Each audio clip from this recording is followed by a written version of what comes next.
tidak ada agama serupa. Yang ada itu adalah 6 agama itu yang ada. Itu berdasarkan aturan hukum yang sudah ditetapkan, hanya 6 agama yang ditetapkan oleh negara kita. Bidang pendidikan di Kota Tarakan belum terlepas dari polemik aliran saksi Yehua yang dianut beberapa orang murid di sekolah negeri. Terkait hal tersebut, Gerakan Mahasiswa Kristen Indonesia GMKI Cabang Tarakan menggelar konferensi studi lokal sebagai respon atas polemik tersebut. Dalam upaya memecah polemik pendidikan penganut saksi Yehua di Tarakan, Gerakan Mahasiswa Kristen Indonesia GMKI Cabang Tarakan menggelar konferensi studi lokal atau KSL dengan tema Diskursus Pendidikan Telah Merdeka Belajar dan Moderasi Beragama. Pada KSL kali ini melibatkan berbagai instansi terkait, diantaranya Dinas Pendidikan Tarakan, Kemenak Kanwil Kaltara, Disdikbud Kaltara, serta FKUB Kaltara, di mana masing-masing memberikan respon terhadap polemik tersebut. Kabid Bimas Kristen Kemenak Kanwil Kaltara, Uluk Ujung mengatakan, secara institusi, saksi Yehua terdaftar di Ditjen Bimas Kristen Kemenak RI dan memiliki keputusan dari kejaksaan bahwa bagian dari agama Kristen. Namun dalam prakteknya mereka terpisah atau berbeda dengan keyakinan agama Kristen. Memang kita harus bina ada komunikasi mereka, perlu adakan komunikasi mereka untuk memberikan pengertian pemahaman. Nah, tadi saya sampaikan tadi, kita ikuti aturan negara. 6 agama yang diakui ditetapkan oleh negara kita. Kalau ada siswa yang mengaku dia agama lain, yaitu agama saksi upah bukan agama. Karena secara hukum dia sudah masuk di agama Kristen. Maka konsekuensi logisnya itu dia harus ikuti semua aturan tata cara itu pendidikan agama Kristen itu. Nah, nanti perlu ada pembelaan yang mereka ini. Makanya kita akan sampaikan dengan teman-teman Kristen di Kota Tarakan, karena ini yang masalahnya ada di Tarakan, untuk komunikasi dengan mereka bahwa supaya mereka pahami bahwa mereka adalah masuk agama Kristen. Jadi dalam seluruh aktivitasnya di sekolah dia harus ikuti aturan agama Kristen. Ya, karena Ditjen Kristen adalah orang pemerintah, nggak bisa ambil langkah untuk katakan itu mengeluarkan dia, itu harus ada dasar dari data di lapangan. Nah, ada usulan dari lembaga keamanan PGI, PGBGI, dan PGLI itu ditambah dengan KOB tentang data di lapangan bahwa apa yang terjadi dengan mereka, karena itu merusak hubungan masyarakat, merusak kerukunan antar beragama. Memang perlu disampaikan kejadian untuk tinjau ulang itu SK terbit itu supaya ditinjau ulang bagaimana supaya bisa dicabut. Kan itu dasarnya kalau dia sesuatu yang membuat masalah besar di tengah masyarakat, itu dasarnya bisa dicabut itu. Tapi itu menjadi penting, mau ada rekomendasi dari lembaga keamanan. Nah, itu sampaikan tadi, Ketua PGI sudah sampaikan seperti itu. Nah, memang sebenarnya Dirjen Kristen dasar itulah dia mengambil tindakan untuk komunikasikan ke kejaksaan untuk meninjau ulang keputusan dulu itu bisa dicabut supaya dia aman kembali ke kepercayaan yang lama itu. Terpisahnya ajaran saksi Yehua dengan ajaran Kristen dinilai Kemenak disinyalir hal yang menyimpang di beberapa sekolah negeri. Seperti siswa atau murid tidak berkenan menghormat bendera merah putih dan tidak menyanyikan lagu kebangsaan Indonesia Raya.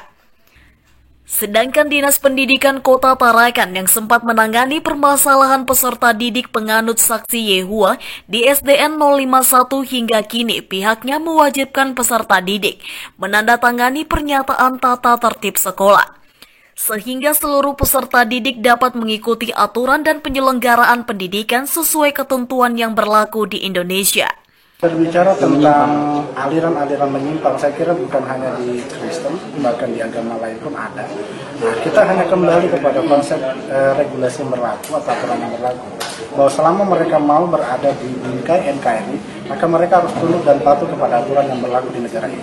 Ketika dia berada dalam aliran agama, maka kembali kepada 6 agama yang diakui oleh negara kita. Artinya, inilah yang harus kita tanamkan kepada generasi kita, bahwa negara ini sudah mengakui dan memberikan sebuah toleransi beragama, bahwa mereka kembali kepada apa yang telah ditentukan. Jadi sekali lagi seperti apa yang saya sampaikan tadi, moderasi beragama itu bukan berarti pendangkalan ilmu, pendangkalan akidah ya. Artian bahwa Saya boleh saja mengatakan agama saya paling benar, karena itu keyakinan saya. Begitupun dengan agama yang lain mengatakan dia paling benar, itu keyakinan, dan itu boleh dipertahankan.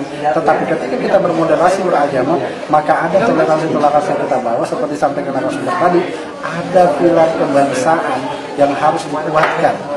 Salah satunya di situ ada Pancasila, Undang-Undang Dasar 45, Bhinneka yang membuktikan sebuah keragaman kita, dan ada nilai kebersamaan kita di dalam. Inilah yang harus kita bangun sebagai bentuk demokrasi, moderasi beragama. Saya kira ketika mereka melenceng, berarti kan mereka sudah lari daripada konsep moderasi. Itu satu kenyataan. Artinya dia tidak saja mengikuti tidak saja lari dari konsep moderasi beragama, tapi sudah melenceng dari aturan yang ada pada negara. Dan inilah yang harus kita kembalikan. Ketika mereka tidak sanggup, silakan cari tempat yang memang bisa membuat Anda diterima, tapi jangan mengganggu sesuatu yang sudah aman dan bisa berjalan dengan baik. Tetapi ada pernyataan yang ketika mereka tidak mau ikuti tata tertib, berarti mereka tidak siap untuk mengikuti sekolah yang ada. Jadi pernyataan itu sifatnya sebenarnya umum. Nah, kebetulan saja ketika ada pernyataan itu muncullah kasus, kita kembalikan.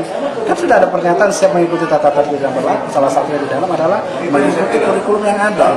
Ketika dia tidak mau dan memaksakan, inilah yang kalian perlu menjadi perhatian bersama, bahwa ada apa di balik itu semua. Nah, saya sepakat dengan Bimas Kristen wilayah tadi. Jika kamu tidak mau, silakan cari sekolah yang bisa mengakomodir, tapi jangan mengganggu sekolah yang ada yang sudah bernaung dalam sebuah aturan yang ditetapkan di negara ini. Di sisi lain, GMKI Cabang Tarakan meminta Ditjen Bimas Kristen Kemenak RI untuk turun langsung agar mengetahui persoalan pendidikan yang dialami beberapa siswa penganut saksi Yehua. Selain itu, mendorong Kemenak melakukan evaluasi dari berbagai polemik dan permasalahan tersebut. Seperti yang saya sampaikan tadi di awal pada saat menanggapi paparan dari narasumber, yaitu kita melihat bahwa dunia pendidikan ini tentu menjadi perhatian kita semua, karena dari situlah muncul generasi-generasi yang akan memimpin bangsa ini ke depan. Kita melihat bahwa problematika di kalangan umat beragama sudah masuk ke dunia pendidikan. Yang sudah kita dapat sampel tadi, ada 2 kepala sekolah yang datang pada kegiatan kita malam hari ini, yang mereka menyampaikan bahwa mereka mengalami problem di pendidikan agama di sekolahnya masing-masing. Itu menjadi atensi kita bahwa isu ini yang harus diangkat di kegiatan konferensi studi lokal kami kali ini.